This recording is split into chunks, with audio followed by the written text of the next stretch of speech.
రాజ్యాంగ విరుద్ధమని అందుకు సంబంధించినటువంటి ఎన్నికల బాండ్ల వివరాలు ఏ పార్టీ ఖాతాలో జమ అయ్యాయనే వివరాలు పూర్తిగా 3 వారాల్లోగా ఎలక్షన్ కమిషన్కు నివేదించాలని ఎస్బీఐని ఆదేశించినటువంటి గౌరవ సుప్రీంకోర్టు ఆదేశాలను అమలు చేయకుండా ఎస్బీఐ ఉన్నతాధికారులు చైర్మన్ మోడీ ప్రభుత్వానికి తలొగ్గి ఎన్నికల బాండ్ల వివరాలు ఇవ్వనందుకు నిరసనగా ఈరోజు సిపిఎం పొలిట్ బ్యూరో పిలుపు మేరకు ఎస్బీఐ ప్రధాన కార్యాలయం ముందు ప్లకార్డులతో నిరసన కార్యక్రమం చేయడం జరిగింది.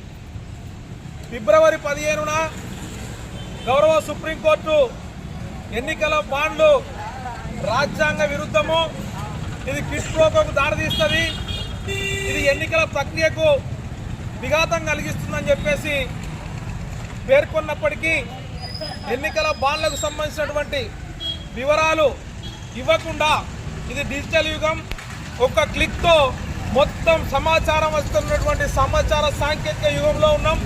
అయినప్పటికీ ఎస్బీఐ భారత ప్రభుత్వ పబ్లిక్ సెక్టార్ ఇది బీజేపీకి సంబంధించినటువంటి బ్యాంకు కాదని చెప్పేసి చైర్మన్ గుర్తుంచుకోవాలని చెప్పేసి సందర్భంగా ఇదో పలుకుతున్నాం. అంతేకాదు ఇవాళ 60 కోట్ల రూపాయలతోని ఐటీ సిస్టమ్ను తయారు చేసుకుంటే దాని అనుసరణ కోసం, దాని కార్యకలాపాల కోసం మరో 89 కోట్లు ఏదైతే ఎస్బీఐ ఖర్చు చేసినటువంటి పరిస్థితి.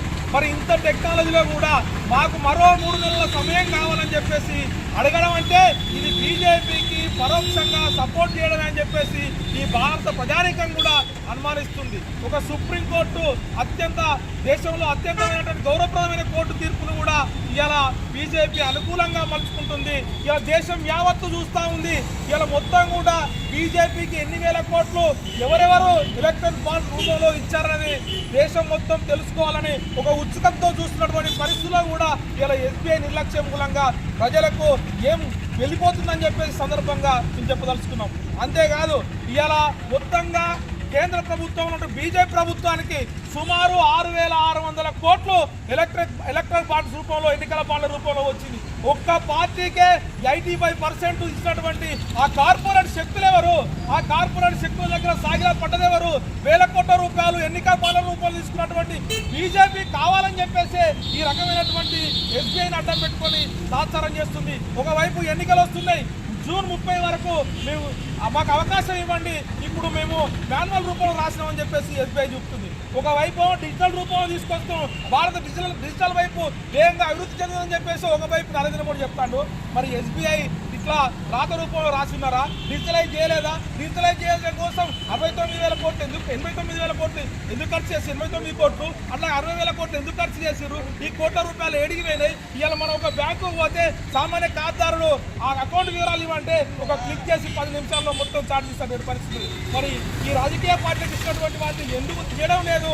ఈ ఎన్నికల ముందు కనుక ఈ వివరాలు వెల్లడిస్తే బీజేపీని దరి చేయలేరు, బీజేపీకి తగిన గుణపాఠం చెప్తారని చెప్పేసి గ్రహించినటువంటి బీజేపీ ఇవాళ ఎస్బీఐ చైర్మన్ ను ఒత్తిడి తీసుకొచ్చి ఆ రకమైనటువంటి అలసత్వానికి ఇలా కూనుకున్నటువంటి బీజేపీ ప్రభుత్వాన్ని రాబోయే రోజుల్లో ఖచ్చితంగా వారి పాలనకు చరమగీతం పాడాలని చెప్పేసి సిపిఎంగా ఇవాళ ప్రజానికాన్ని కూడా పిలుపునిస్తున్నాం. ఎలక్ట్రానిక్ బాండ్లు దేశంలో రాజకీయ పార్టీ ఒక్క సిపిఎం మాత్రమే తీసుకోలేదు.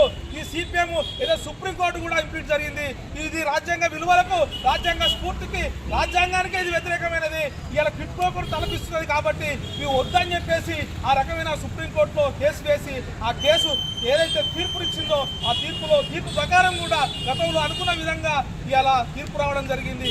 ఆ తీర్పును అమలు చేయాలని చెప్పేసి ఎస్బీఐ చైర్మన్ ను వెంటనే అరెస్ట్ చేయాలి, సస్పెండ్ చేయాలని చెప్పేసి సిపిఎం పార్టీగా కరీంనగర్ జిల్లా కమిటీగా డిమాండ్ చేస్తాం.